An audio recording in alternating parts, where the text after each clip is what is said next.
주 예수의 은혜와 평강이 있을지어다. 제가 지금 지난주 그 전주부터 믿음이란 무엇인가 몇 가지 조금 다른 각도로 생각을 하고 있는데요. 믿음은 우리 예수님을 믿는 사람을 가리켜서 성도라고 하잖아요. 이 성도라고 하는 말, 이 교회라고 하는 말이 구별됐다는 뜻이에요. 구약에 구별된 의미를 가진 사람이 있죠. 나시린이에요. 그러면 그 나시린은 하나님의 은혜를 따라 거룩하게 살아야 돼. 예수님을 믿는 성도는 내가 한 것은 아무것도 없어요. 오직 하나님의 은혜인 줄로 믿습니다. 우리는 전적으로 부패하고 전적으로 타락하고 전적으로 무능력해요. 아무것도 할 수가 없어.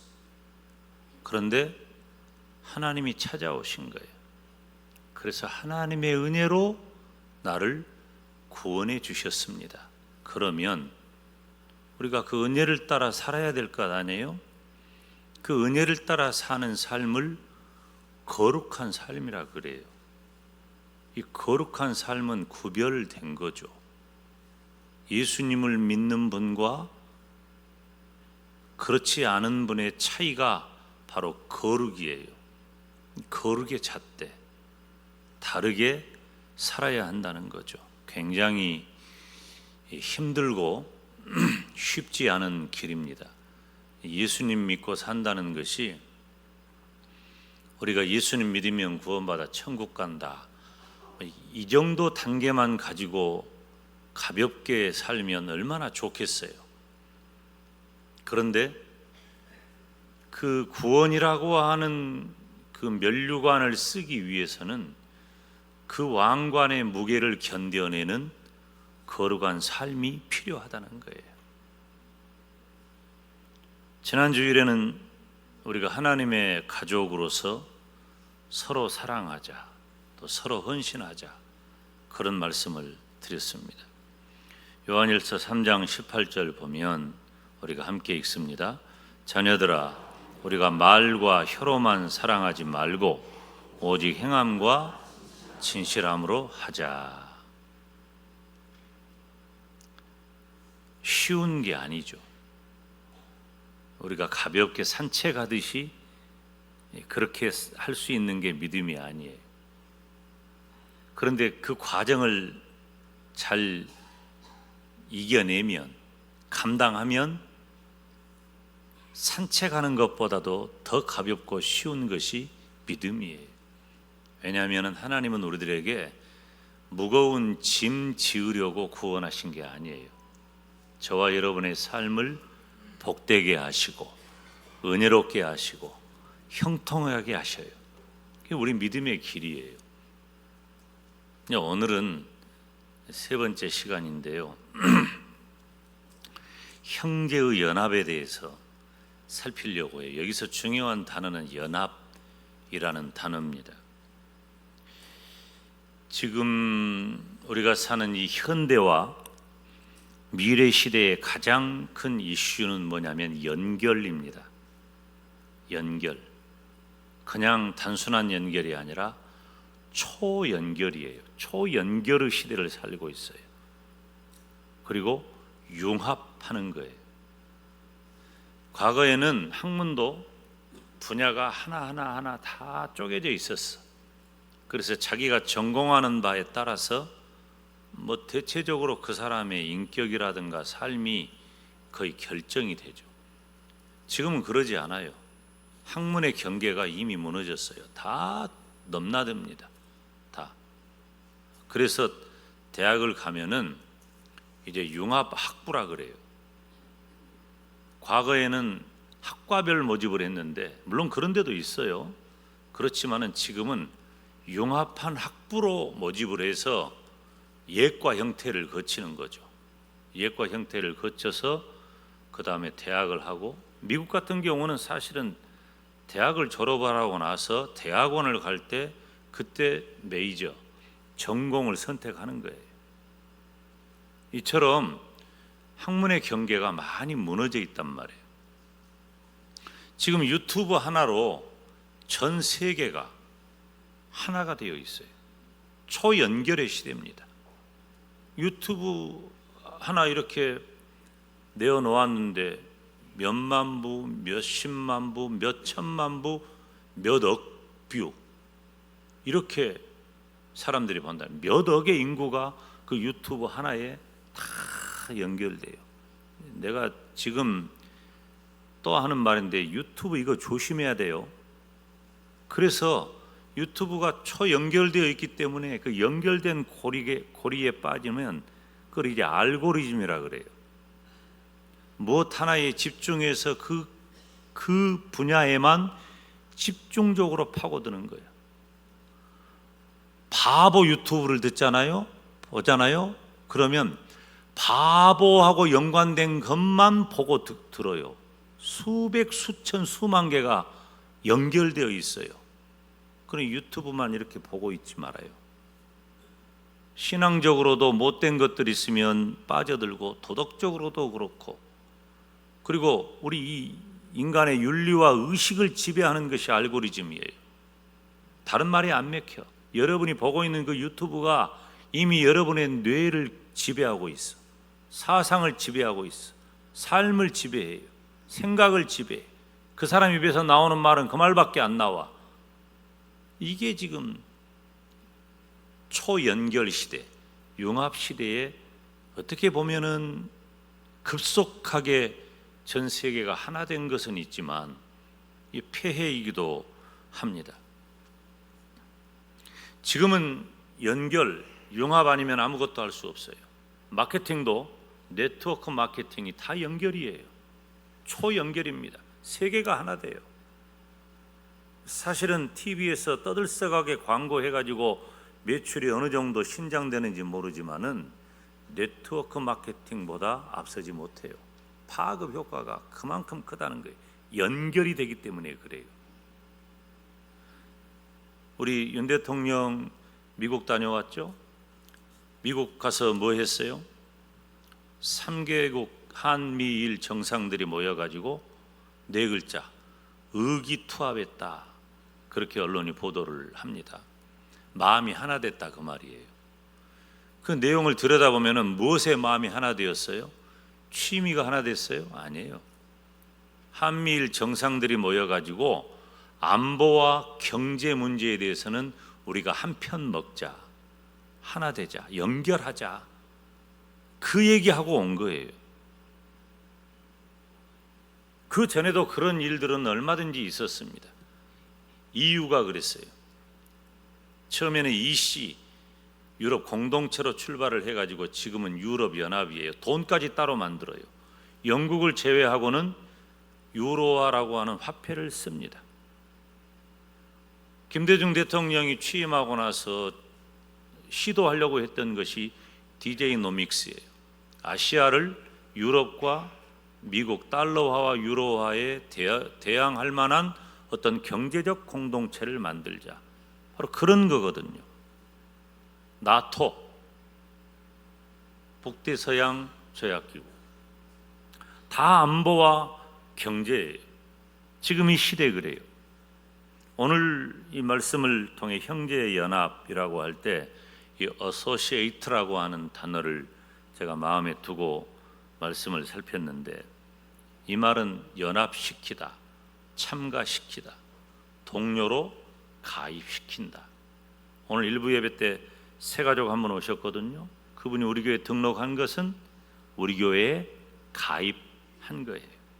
동료, 연합, 명사로 말할 때는 그래요.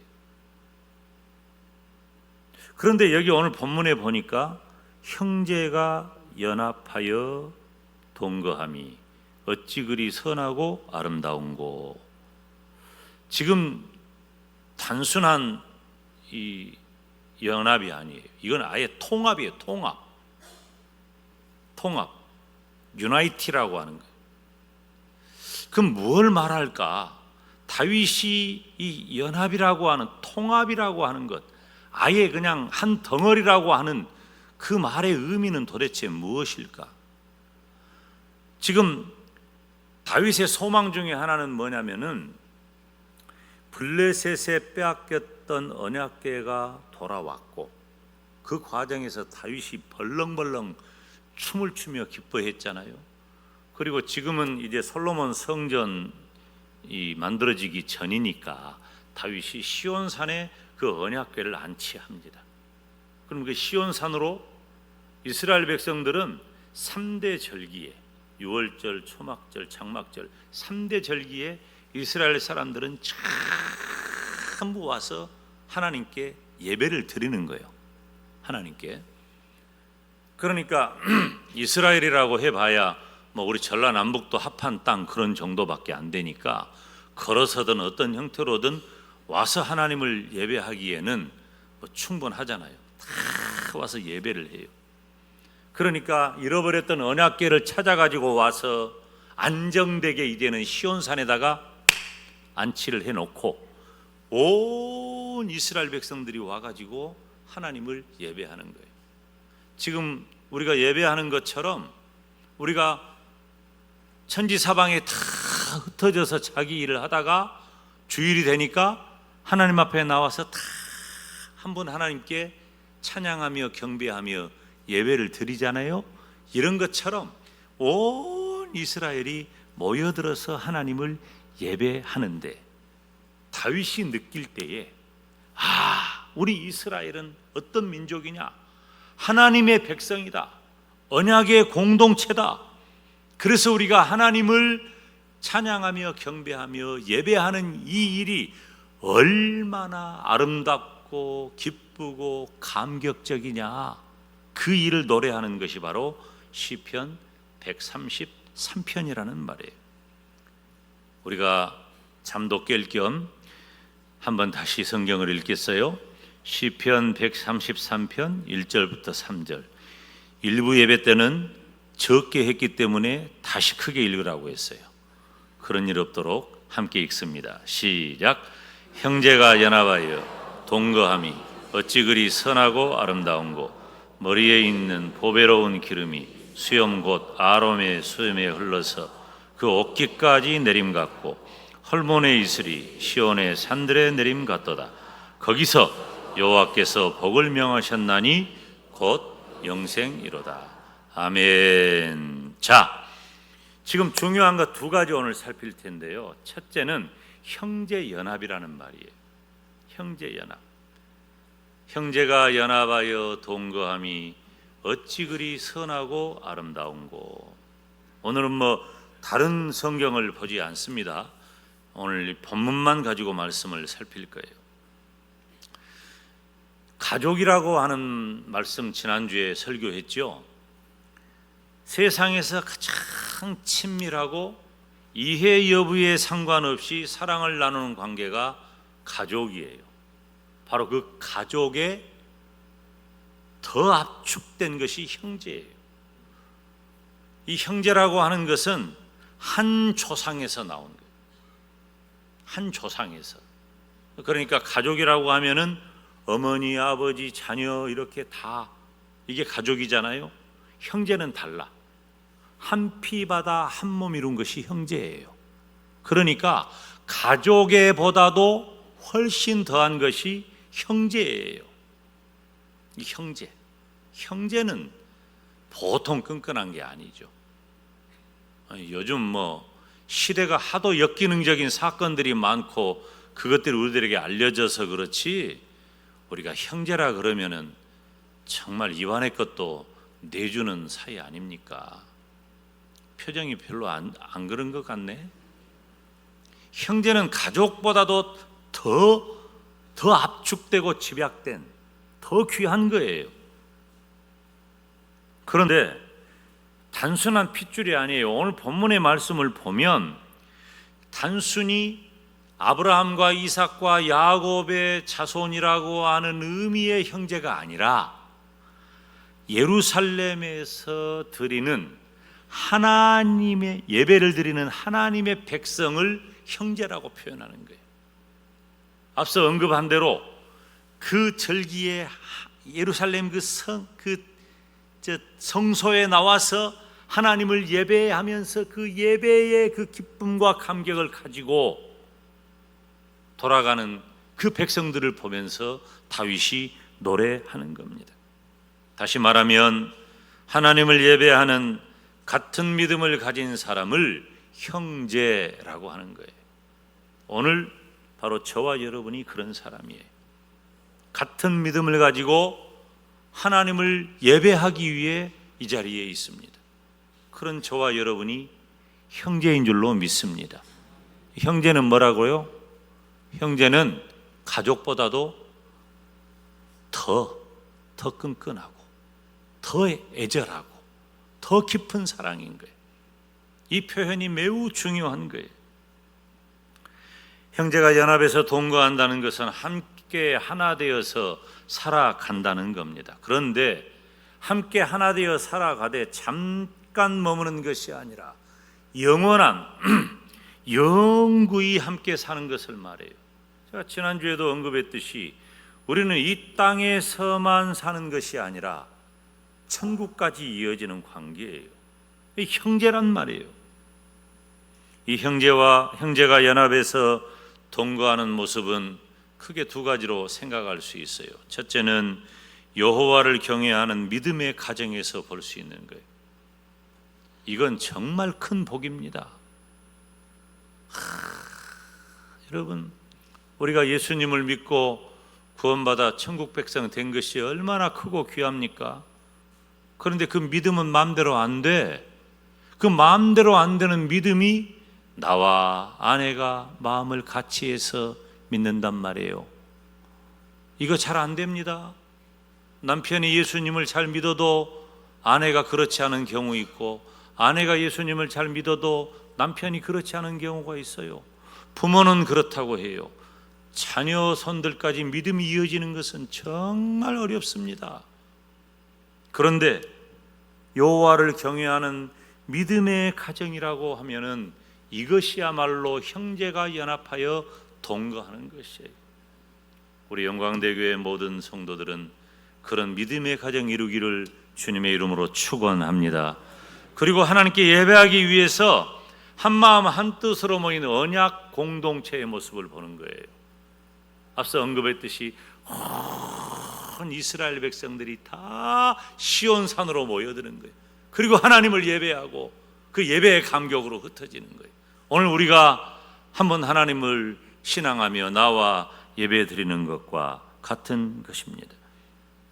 시온산의 여러 지역에 여러 지파들의 순례자들이 다 모여서 매년 세 차례 하나님을 예배한다 그랬잖아요. 각양각색이었지만은 예루살렘에서 하나님을 예배하는 한 가지 목적으로 모인 거예요. 한 가지 목적. 교회는 한 가지 목적밖에 없어요. 하나님을 예배하는 거예요. 교회는 하나님을 예배하는 이 한 가지 목적에만 집중하면 하나님께서 기뻐하셔요. 그리고 성도 한 사람 한 사람이 서로가 행복하고 감사한 거예요. 교회는 믿음 말고 딴 것 하면 안 돼요. 그러니까 교회는 따라서 합시다. 오직 믿음, 오직 예수님, 오직 하나님, 오직 성령님, 이거면 끝나는 거예요. 여기다 뭐 딴 거 양념 넣을 필요 없어. 양념 고춧가루 뿌릴 필요 없다 그 말이에요. 그냥 그것 하나면 되는 거예요. 오직 믿음 하나면 된단 말이에요. 이거 제대로 못하니까 문제가 되는 거예요. 우리 영광대교의 모든 성도가 갖는 서로의 의미는 무엇인가? 우리는 가족으로서 형제가 되었고 신앙적으로 한 분 하나님을 신앙하고 예배하는 형제가 되었다. 이것이 너무 중요한 가치라는 것입니다. 지금 이 자리에 함께하는 성도 한 분 한 분을 소중히 여기고 행복한 예배의 공동체 이루기를 주님의 이름으로 축원합니다. 형제 연합이 중요해요. 두 번째로 중요한 것은 여호와께서 명하신 복이 중요합니다. 2절 3절 함께 읽습니다. 시작. 머리에 있는 보배로운 기름이 수염 곧 아론의 수염에 흘러서 그 어깨까지 내림 같고 헐몬의 이슬이 시온의 산들에 내림 같도다. 거기서 여호와께서 복을 명하셨나니 곧 영생이로다. 아멘. 지금 시온산에 모여 하나님을 예배하며 흩어지는 그 이스라엘 언약 공동체를 향하여 그 모습을 보면서 다윗이 그 형제의 연합을 두 가지 이미지로 형상화하고 있는 거예요. 두 가지 이미지. 첫째는 기름이, 제사장의 기름이 수염에 흘러내린다, 어깨까지. 또 하나는 헐몬의 이슬이 산들에 내린다. 의미는 같아요. 이미지를 두 가지로 한 거예요. 2절에 보면 머리에 있는 보배로운 기름이 수염 곧 아론의 수염에 흘러서 그 어깨까지 내림 같고. 지금 이스라엘 백성들, 특히 제사장들은 이 양쪽에 있는 수염을 안 깎습니다. 수염을 안 깎고, 지금도 이스라엘 백성들 중에는, 사람들 중에 이렇게 수염 꼰 사람들 보이잖아요. 이스라엘 여행하면은. 그러니까 봐요. 지금 대제사장이 위임식을 할 때 기름을 부어요. 이스라엘은 왕, 제사장, 선지자의 사역을 맡길 때에 기름을 부어서 맡겨요. 우리가 목사로 안수받고 장로로 안수받고 집사로 안수받는 그 형태와 느낌은 비슷하다고 생각하시면 돼요. 같은 건 아니에요. 기름을 붓는단 말이에요. 그러면 이 대제사장의 위임을 할 때, 임명을 할 때 머리에 기름을 부으면 어떻게 되겠어요?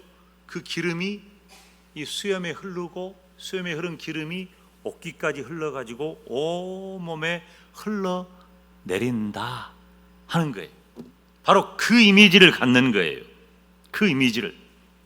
그래서 형제가 연합하여 함께하는 그 가정과 교회는 온몸을 적시는 그 아론의 보배로운 기름처럼 그 기쁨이 충만하다는 거예요. 기름이 흠뻑 흘러내린다는 거예요.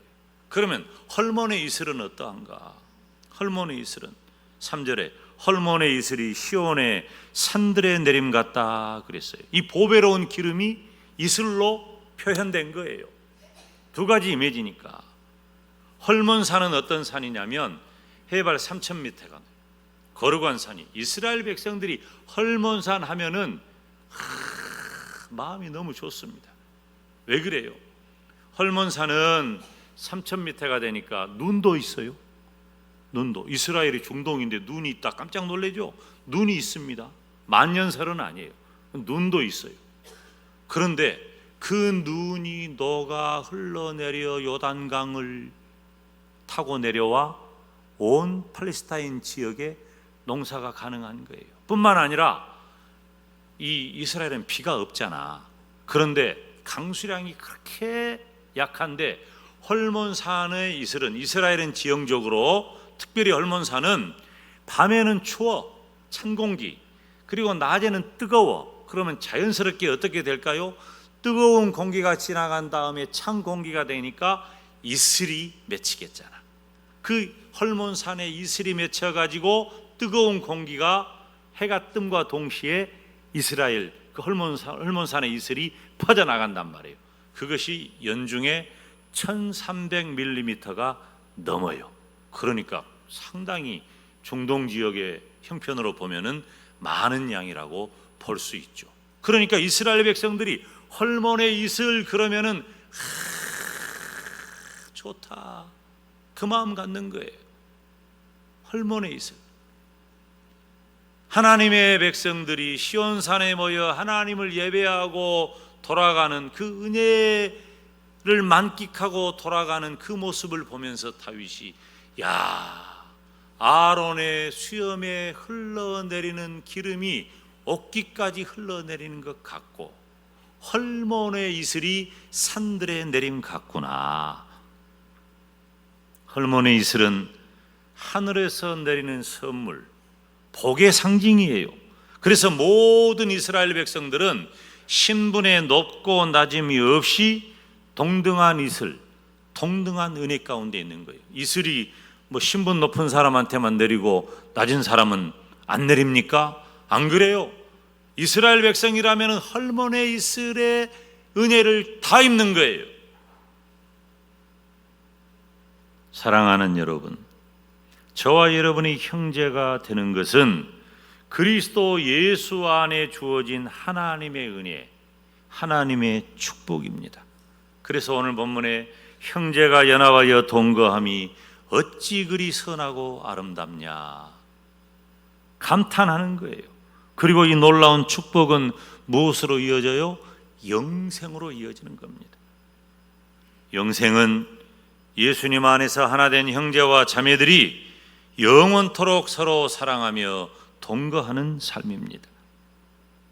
사랑하는 성도 여러분, 우리가 믿음이라고 하는 것을 살필 때 제가 조금 다른 각도로 몇 가지 가치를 여러분들에게 설교하고 있잖아요. 우리가 하나님의 은혜로 구원을 받았다면 마땅히 그 은혜를 따라 거룩한 삶을 살자. 중요합니다. 성도는 서로 하나님의 가족이기 때문에 서로가 사랑하고 서로가 헌신해야 한다. 이건 시대를 역행하는 말이에요. 이 시대에 이것이 잘 안 돼. 그러니까 지금 세상이 난리가 나잖아요. 이 모방주의, 이건 다음 주에 또 그 유사한 주제로 다음 주에 설교를 합니다마는, 이 모방주의, 따라하는 것, 돈 받는 것, 이게 나쁜 것은 어쩌면 그렇게 잘 따라하는지 몰라. 한 사람이 못된 짓 하니까 다 따라하잖아요. 지금 흉기를 들고 다른 사람의 생명을 해치고 협박하고, 그리고 실제로 하지도 않으면서도 자기도 나도 해보겠다고 따라해서 올리고, 그래서 불안하게 만들고,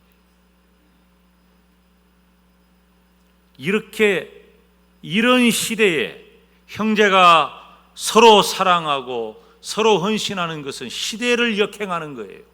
예수님을 믿는 성도는 시대를 따라하지 않습니다.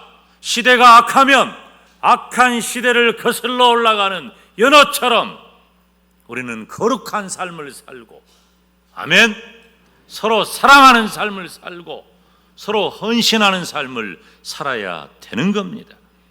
결국 이 교회는 주목할 만한 것이 뭐냐? 연합이에요. 연합. 지금은 다 개인주의라니까. 개인주의예요. 연합하지 않으면 안 돼요. 믿음도 연합되지 않으면 안 돼요. 교회는 그저 마음 맞은 사람들이 모여가지고 네트워크를 형성하는 데 연합이 아니에요. 이익을 추구하는 것이 연합이 아니에요. 구원의 기쁨과 감격이 넘치는 성도가 하나님을 예배하고 그 하나님의 은혜를 만끽하는 것이 진정한 연합이라는 겁니다. 그것이 아론의 수염에 흘러서 온몸을 적시는 것 같이, 헐몬의 이슬이 산들에 내리는 것 같이 우리가 하나님의 은혜를 만끽하는 것입니다. 결국 형제의 연합은 하나님께서 기뻐하시며 성도 여러분은 서로가 행복하고 감사하게 되는 것입니다. 말씀을 맺습니다. 저와 여러분은 형제의 연합을 이루면서 믿음을 따라 살고 우리 하나님께 영광을 돌리고 이 땅에서 복되시기를 주님의 이름으로 축원합니다. 기도하겠습니다. 하나님